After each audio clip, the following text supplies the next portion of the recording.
Boa noite, amados do Senhor. Amém? Mais uma vez nós estamos na presença do nosso papai. Temos hoje uma responsabilidade de trazer a palavra para a nossa meditação. E antes de nós lermos, eu quero mais uma vez orar com você, pedir que você feche os teus olhos, para nós assim falarmos com Deus. Pai, nós queremos te agradecer, Senhor, pela honra, pelo privilégio que o Senhor nos dá e nos concede de estarmos nesta casa que é chamada Casa de Oração, Senhor. Lugar onde o Senhor manifesta o Teu poder, onde o Senhor reflete sobre nós a Tua glória, onde o Senhor nos responde, onde o Senhor nos ouve, onde o Senhor, sobretudo, fala conosco, Senhor.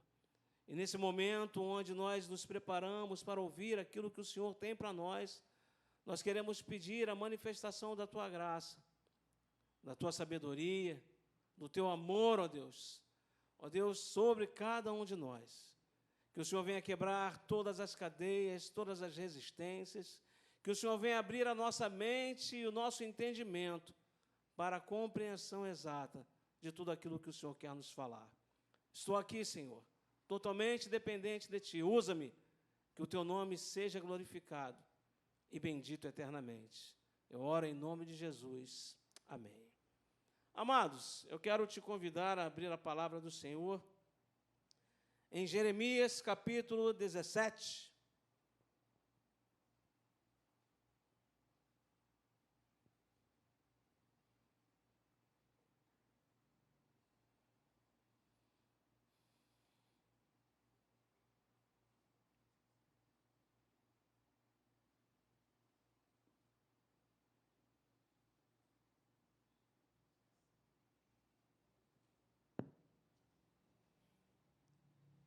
Jeremias, capítulo 17, nós vamos ler do verso 7 até o verso 9.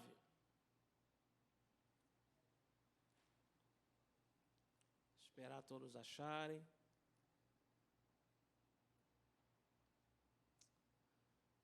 Diz assim a palavra do Senhor, irmãos. Bendito aquele que confia no Senhor e cuja esperança é o Senhor, porque Ele é como a árvore plantada junto às águas, que estende as suas raízes para o ribeiro, e não receia quando vem o calor, porque as suas folhas permanecem verdes, e no ano da seca não se perturba, e nem deixa de dar fruto. Verso 9 vai dizer: enganoso é o coração mais do que todas as coisas, e desesperadamente corrupto. Quem poderá entendê-lo? É a pergunta que o Papai do Céu faz para nós nessa noite. Eu pedi o Caio para colocar um tema ali escrito, e é uma pergunta: como vai a esperança? Como vai a esperança? Ainda estamos, irmãos, no ano de 2021, e o tema desta igreja é justamente esse. 2021, o ano da esperança. Bem verdade é, irmãos, que temos vivido dias difíceis. Temos vivido dias muito complicados, dias de muita incerteza. E a esperança, ela tem uma significação de fé, de confiança, de certeza plena ou de convicção de que nós esperamos e aguardamos coisas boas. Nós cantávamos há um tempo uma canção que dizia: o melhor de Deus ainda está por vir. E a esperança nos traz essa expectativa de que o melhor de Deus ainda está por vir. A palavra de Deus diz para nós que o choro pode durar uma noite, mas a alegria vem ao esperança. A esperança de um novo tempo, a esperança de coisas novas eclodindo e vindo sobre a nossa direção, sobre a nossa vida, sobre a nossa casa, sobre a nossa família, sobre a nossa saúde, sobre nós na plenitude. Mas esta pergunta, ela deve ecoar em nossos corações esta noite. Como está a esperança? Eu ainda tenho esta convicção, esta certeza de que algo bom está por vir? Eu ainda tenho fé, em meio a esse tempo de turbulência, de que as coisas vão mudar e mudar para melhor? Como vai a esperança? Como está a tua expectativa? Mesmo diante dessas lutas e dificuldades e incertezas que todos temos atravessado. Eu estava lendo, irmãos, existe um homem chamado Agostinho de Hipona, ou São Agostinho. Ele foi um homem que foi filósofo, ele foi um bispo, e ele fez parte da que nós chamamos de patrística, que foi um movimento filosófico bem elaborado, para que pudesse fomentar, ou estruturar, ou fortalecer de uma maneira muito clara, que não deixasse nenhum tipo de questionamento ou hesitação, a doutrina cristã. E essa patrística fundamentava a doutrina cristã e também se levantava avidamente em defesa da fé cristã, frente aos desafios da igreja medieval daquele tempo, frente às heresias e distorções doutrinárias que havia naquele tempo. E esse homem, chamado Santo Agostinho, que você algumas vezes já deve ter ouvido, ele tem uma frase que chamou muito a atenção. A frase de Santo Agostinho diz que a boa consciência, ela conduz à esperança, e a má consciência à desesperança ou ao desespero. Então, se a boa consciência conduz à esperança, o que é a boa consciência? É a capacidade que nós temos, irmãos, de entender, de compreender e discernir entre o bem e o mal, o certo e o errado, e escolher o que é bom, escolher o que é certo. Essa boa consciência nos faz ter esta convicção do que é certo, do que é o errado, e nos dirige para escolher sempre aquilo que é certo, sempre aquilo que é bom. O apóstolo Paulo, ele fala ao jovem pastor Timóteo que ele deve caminhar no bom combate da fé, tendo a boa consciência, porque alguns, pela má consciência, se desviaram e se distanciaram da sã doutrina. Então, enquanto Paulo diz que ele devia de ter esta convicção do que era certo e o errado, e sempre caminhar no que era certo, do que era mentira ou verdade, sempre primar pela verdade, muitos se desviaram porque não aguentaram um confronto que a sã doutrina nos impõe.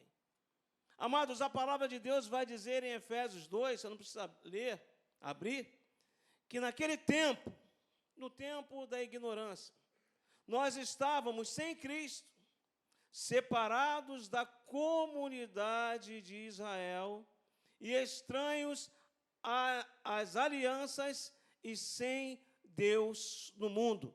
Então, irmãos, em algum momento da nossa vida, distanciados de Deus, avessos e alheios às alianças de Cristo, nós andávamos sobre o comando e sobre a diretriz do mundo. E o mundo, irmãos, ele tem uma palavra. O mundo, ele tem uma mensagem. E a mensagem do mundo não é uma mensagem de esperança. Muito pelo contrário, a mensagem do mundo é uma mensagem de desesperança. Por quê, irmãos? Nós lemos na palavra do Senhor em Jeremias capítulo 7, que bendito ou feliz é aquele que confia no Senhor, cuja esperança é quem? Cuja esperança é quem, irmãos? O Senhor, irmãos. O Senhor é a esperança. O Senhor é a nossa esperança. Ele não é uma das, ele é a própria esperança. O mundo não conhece ao Senhor. O mundo não tem ao Senhor. Por isso que a mensagem que o mundo passa é uma mensagem de frustração. É uma mensagem de desespero. É uma mensagem literal de desesperança. O mundo, não tem uma mensagem que diz para você: calma, espere, porque o melhor está por vir, porque eles não conhecem essa esperança. Mas nós, irmãos, somos considerados pela palavra do Senhor como bem-aventurados, porque nós temos ao Senhor como essa bendita esperança. E mesmo em meio a esses dias difíceis, a Bíblia vai dizer que nós somos consideradas como essas árvores plantadas junto a ribeiros, que no momento certo estende as suas raízes e não receia quando vem o calor. Ele não receia quando vem as suas adversidades. No ano da seca não se perturba e não deixa de dar fruto. Então, irmãos, a palavra e a pergunta continua ecoando: como vai a esperança? Se nós estamos dentro desta palavra, de que bem-aventurados é aquele que confia no Senhor e cuja esperança é o Senhor. Irmãos, se o Senhor é a nossa esperança, o que temeremos? A quem temeremos, irmãos? Como o irmão Wellington falou aqui, atravessou pelo vale da enfermidade, o vale da doença. E os noticiários e a mídia traziam terror para nós. O noticiário e a mídia que servem ao mundo e ao Deus desse século não nos trazia uma mensagem de esperança. Pelo contrário, a mensagem que o mundo trazia para nós era uma mensagem de morte iminente. Nós tínhamos medo de tocar nas coisas, tínhamos medo de sair de casa, tínhamos medo de vir à igreja. Ficamos paralisados porque aquela mensagem era uma mensagem de terror, era uma mensagem de caos. Mas a mensagem que o Senhor tem para nós e teve para o irmão Wellington no momento da dificuldade era: Wellington, se o mar te submergir, a minha mão te trará à tona para respirar e te vai fazer andar por sobre as águas. E dava para ele uma expressão de exaltação a esse Deus, porque tu és o Deus da minha salvação, és o meu dono, é a minha canção, minha porção. Irmãos, é essa mensagem de esperança que o Espírito Santo tem para nós. E se dentro, irmãos, de tudo que tem acontecido nesse tempo, a tua esperança está fragilizada, você ainda não tem mais aquela convicção, aquela certeza de fé, de que algo melhor está por vir, eu quero te levar a pensar comigo em 3 pontos que a gente precisa ter. O que a gente precisa fazer para que essa esperança renasça em nosso ser, em nosso coração. O primeiro ponto que eu quero conversar com você é: mude o foco. Você pode repetir comigo? Mude o foco. Mude o foco, querido. Esse momento vai passar. Esse momento difícil vai ficar para trás.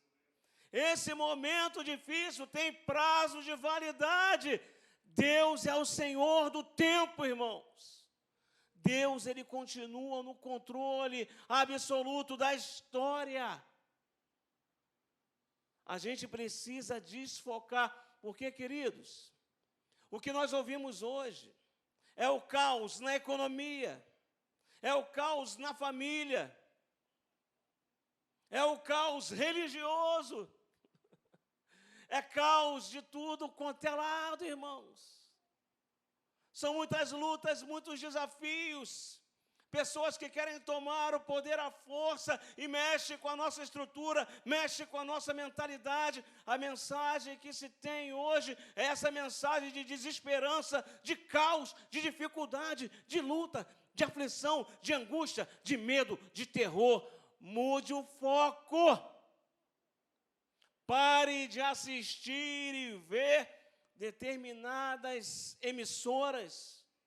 Pare de ouvir determinados rádios. Pare de ler e ver e contemplar determinadas coisas. Mude o foco. Onde nós devemos focar é na palavra do eterno Deus. Amados, se você mantiver os teus olhos nas circunstâncias, você vai perder a esperança em Deus. Quero te convidar a ler comigo, vá um pouquinho mais à frente, no texto de Lamentações desse profeta Jeremias. Capítulo 3.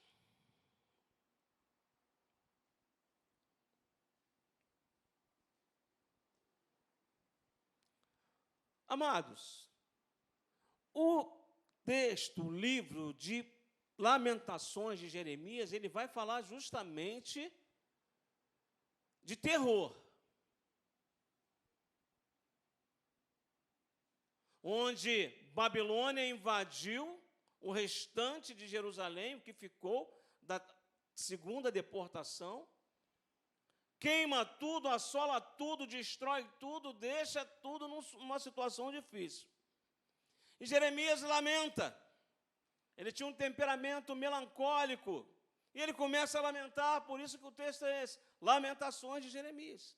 No primeiro versículo, olha só o que ele já começa a dizer.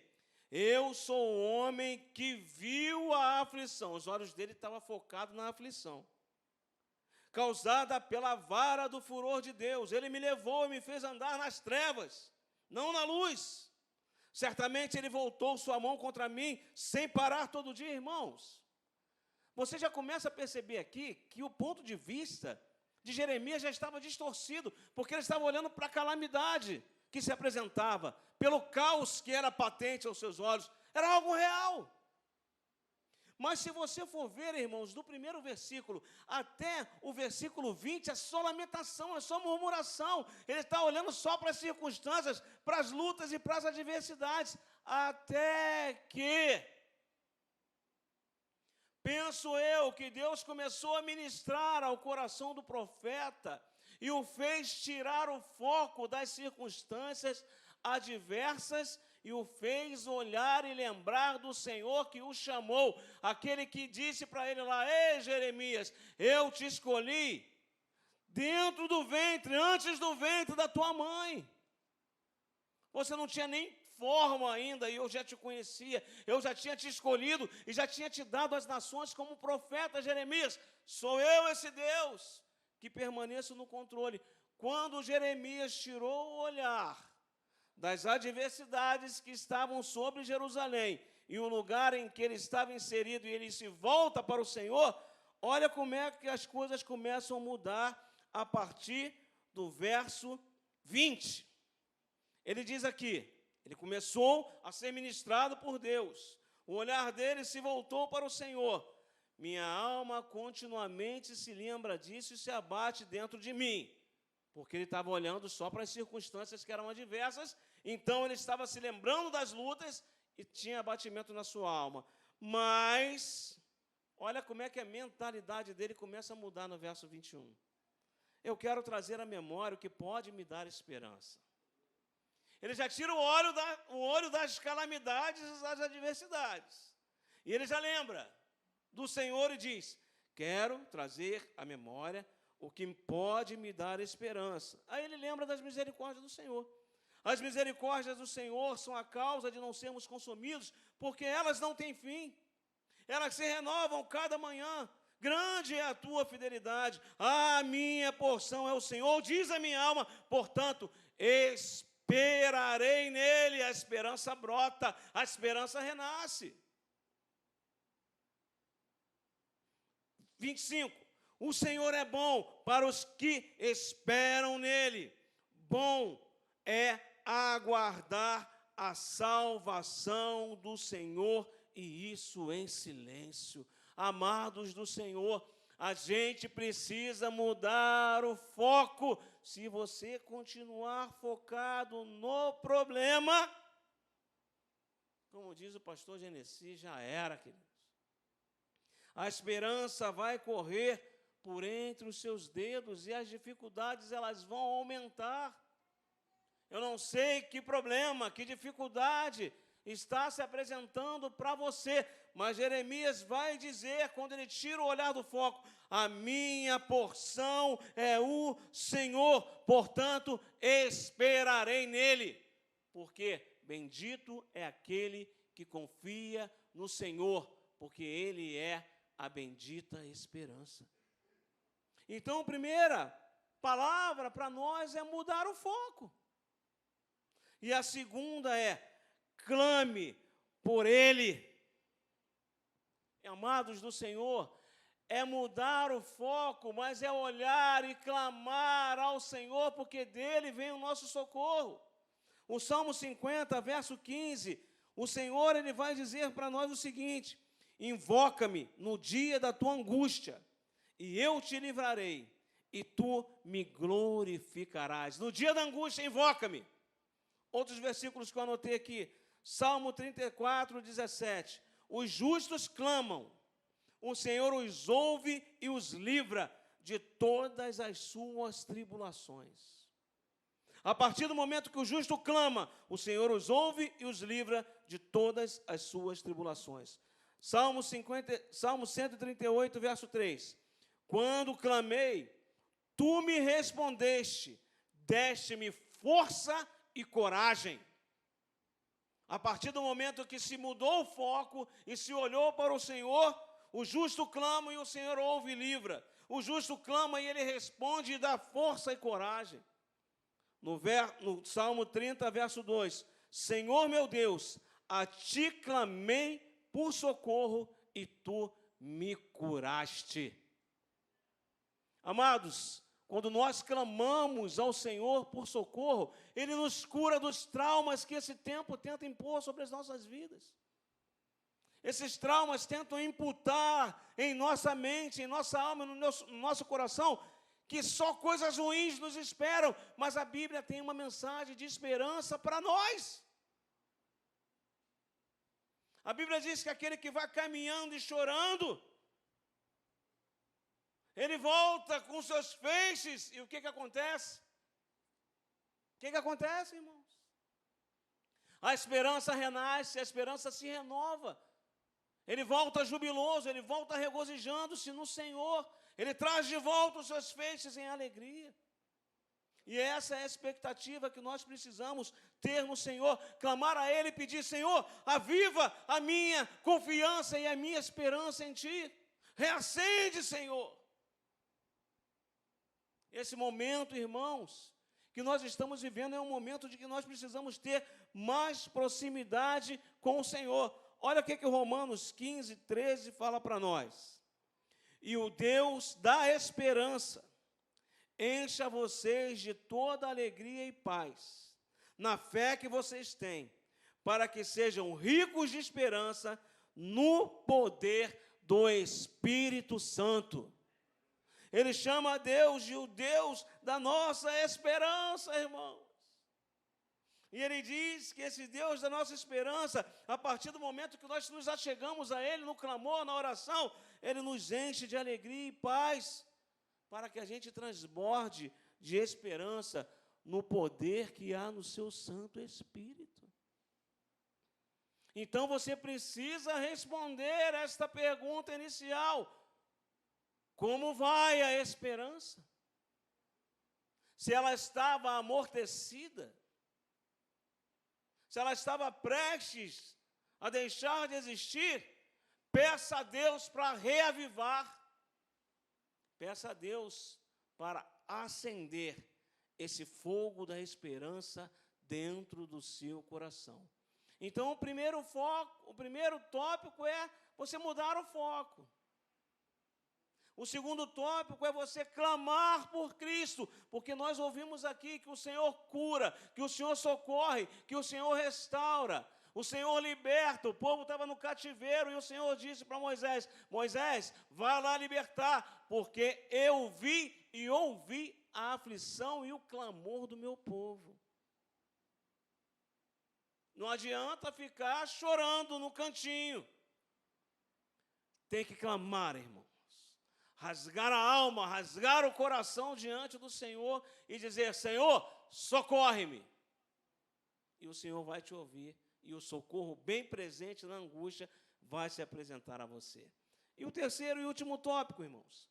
O Senhor precisa ser o centro da nossa atenção e motivação. Ele precisa ser o centro, irmãos. Nós precisamos colocar o Senhor Deus no centro. Hoje se relativiza tudo. Hoje tem o humanismo e tem o antropocentrismo. É o homem colocado num lugar que ele não deve ocupar, no lugar de Deus, o homem no centro. O Senhor precisa ser o centro, o motivo da nossa alegria, o motivo e a razão da nossa esperança. Pastor, mas como eu consigo isso? Abra agora em Apocalipse, capítulo 1, verso 3.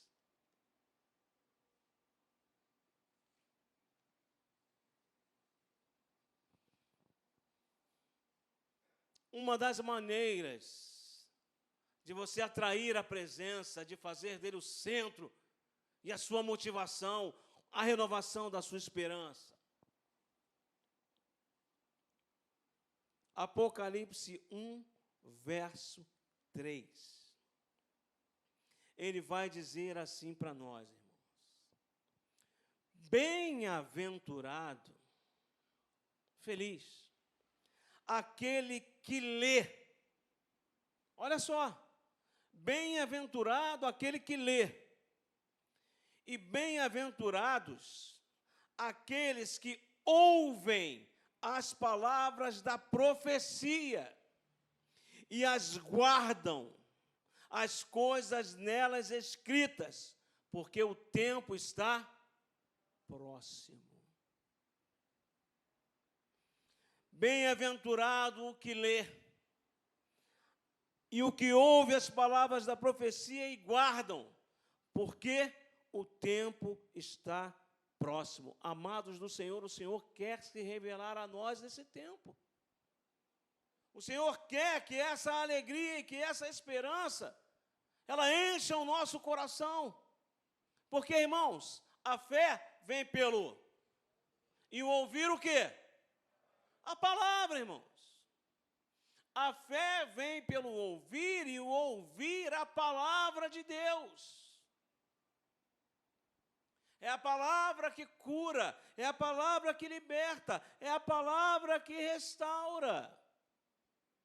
Então, uma das maneiras, irmãos, de colocar o Senhor no centro é compreender e saber aquilo que Ele tem para nós e quer para nós e o que Ele quer de nós.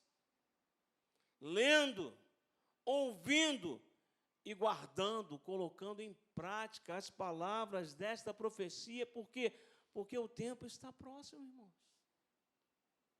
Amados do Senhor, hoje nós estamos vivendo um tempo, irmãos, em que, em virtude desta pandemia, muitos se desviaram da fé cristã. Muita gente que um dia esteve dentro da casa do papai, está aí fora no mundão. Ouviram a mensagem que o mundo tem, mas não ouviram a mensagem de esperança que o Senhor dos senhores e Rei dos reis tem. Que é uma mensagem totalmente diferente daquela mensagem que o mundo tem, irmãos. Nós temos esta palavra de esperança, porque o Senhor é a nossa esperança. O texto inicial que lemos diz que somos bem-aventurados por isso. Estamos plantados junto a ribeiros e a gente não pode temer o calor, irmãos. Porque no tempo certo, no tempo oportuno, nós iremos dar frutos para a glória de Deus. Só que a gente precisa mudar o foco. Se você ficar mirando só no problema, você vai ser invadido, consumido e tragado por ele e não vai resolver. E você precisa clamar àquele que pode te ajudar a resolver esse problema. Invoca-me no dia da tua angústia. Eu te livrarei, tu me glorificarás. Nós entendemos aqui. O Senhor quer ouvir-nos. O Senhor quer entender-nos.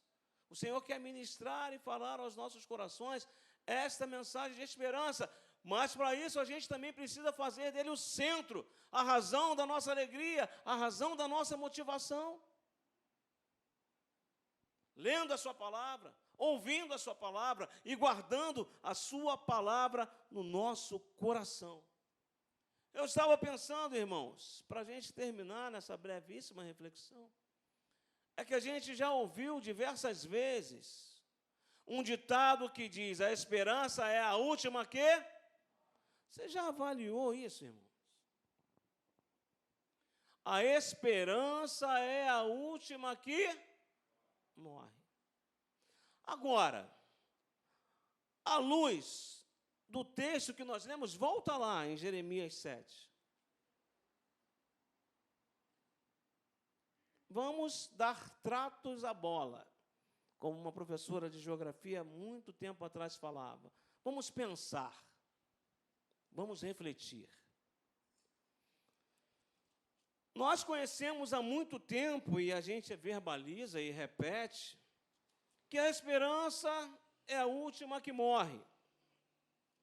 Mas nós lemos aqui, irmãos, em Jeremias capítulo 17,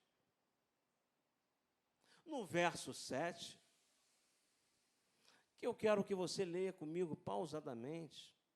Olha só. Bendito aquele que confia no Senhor. Quantos aqui confiam no Senhor? Diga amém, eu confio. Somos benditos porque confiamos no Senhor. E cuja esperança é o Senhor. Então, como a esperança pode ser a última coisa que morre? O Senhor da vida esteve nesta terra, cumpriu em sua vida e a sua breve existência tudo aquilo que estava escrito nas leis e nos profetas. Ele nasceu como um bebê, numa manjedoura. Como adolescente, ele já ministrava para os doutores da lei no palácio. Como jovem, como homem, difundiu e propagou o seu ministério. E depois que ele assume para si, e arvora para si, e traz para si a responsabilidade de ser aquele que seria o Cordeiro de Deus que tira o pecado do mundo, como João Batista o dissera, ele enfrenta a cruz e a morte de cruz. Mas aquele que é a esperança, o que aconteceu com ele ao terceiro dia? Então ele está vivo. A minha esperança e a tua esperança não morre nunca, irmãos. Analisou agora? Ele é a nossa esperança. Então a gente não pode utilizar mais isso, que a esperança é a última que morre, porque nós servimos a um Deus que vive e reina para todo sempre, que não muda, que permanece para sempre e o sempre será. Ele é a esperança que nasce e brota em nossos corações.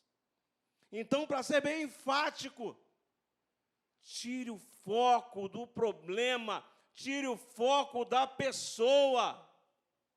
Sabe por quê, irmãos? Às vezes a gente se preocupa tanto com uma pessoa que a gente começa a estigmatizar aquela pessoa. A gente só vê aquela pessoa, só respira aquela pessoa, só pensa naquela pessoa, e aquela pessoa não está nem aí para a gente, irmãos. Você está tão focado naquela pessoa, ou naquele problema, ou naquela situação, e esquece de viver a plenitude que Deus tem para você. Tira o foco. É igual quando você compra um carro. Você não tinha aquele tipo de carro. Vamos imaginar aí que eu comprei um Renault Clio. Verdade. Todos os carros que começam a passar na sua frente, qual é o carro? É o Renault Clio. Tu não vê mais o Logos, tu não vê mais o Toyota, você não vê mais a Ranger, você não vê mais o Amarok, você não vê mais o Toro. Todo carro que passa, você só vislumbra o bendito do Renault Clio.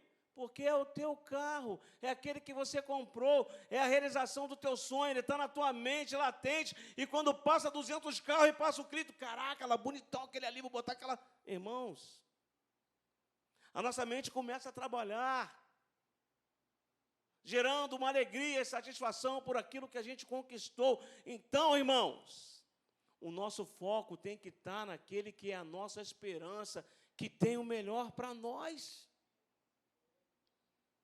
E quando as coisas permanecerem difíceis de enfrentar, nós precisamos clamar a Ele, sair da retórica e da falácia: o Senhor é meu pastor, olha por um monte de onde me virá o meu socorro. Irmãos, é Bíblia? É. Mas se a gente não guardar e colocar em prática, irmãos, não vale de nada. É clamar ao Senhor e fazer dele o centro da nossa motivação, da nossa alegria, e estabelecê-lo de uma vez por todas como aquele que é a nossa esperança real e viva, eterna, eficaz, santa, gloriosa e para sempre vencedor. Esse é o Senhor eterno das nossas vidas. Ele nunca morre, irmãos. Ele vive e reinará para todo sempre. Então, como Ele é a nossa esperança, acabou esse papo de dizer a esperança é a última que morre, porque o nosso Deus, Ele vive para todo sempre. Fique de pé, querido, por favor.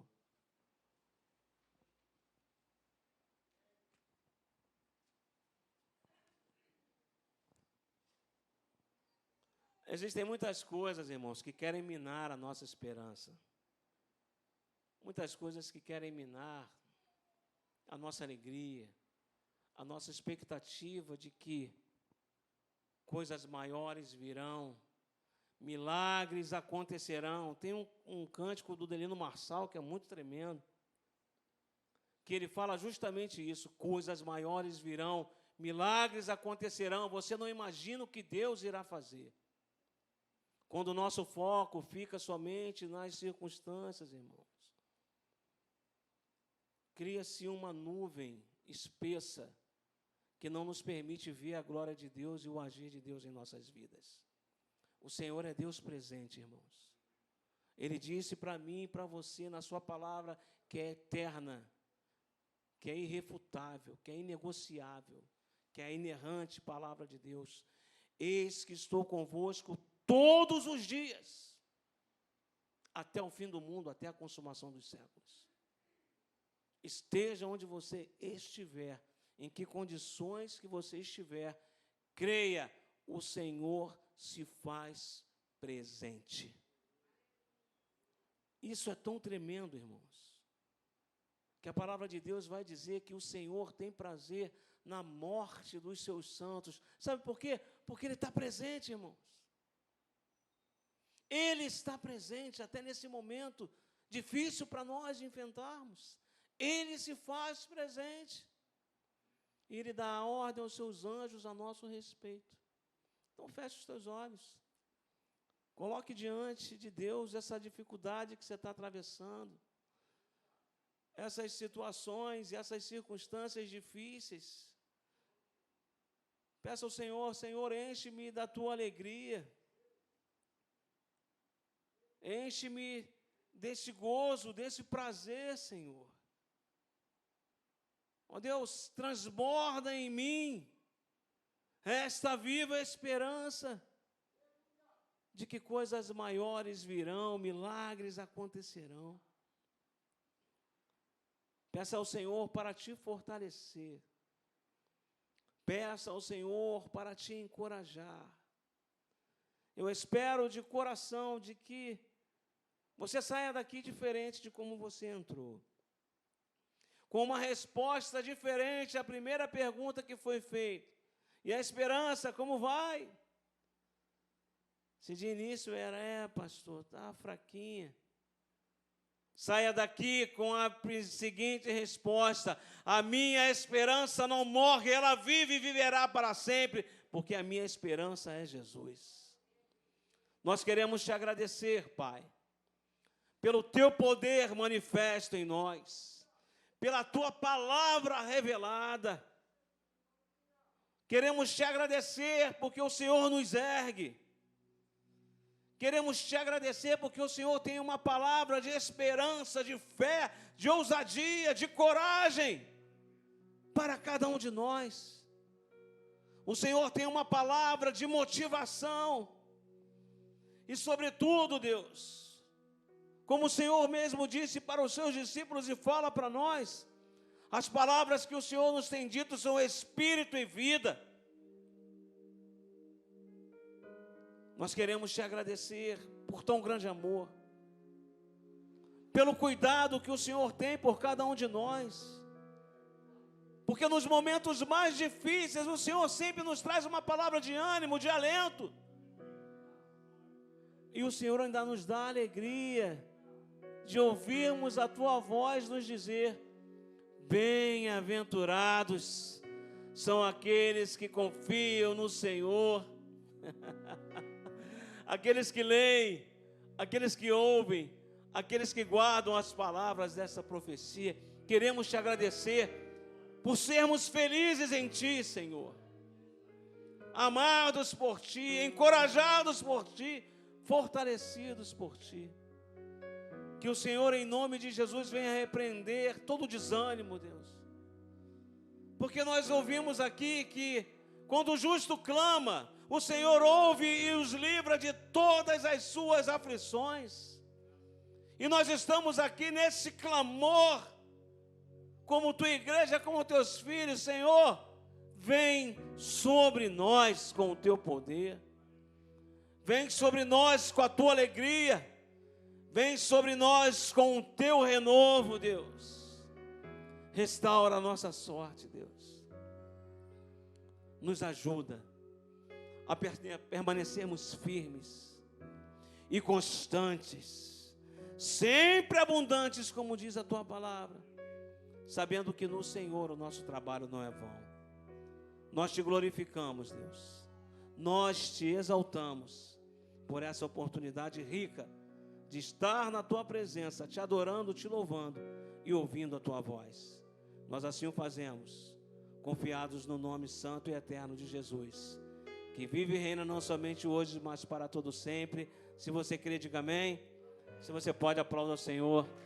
Aleluia.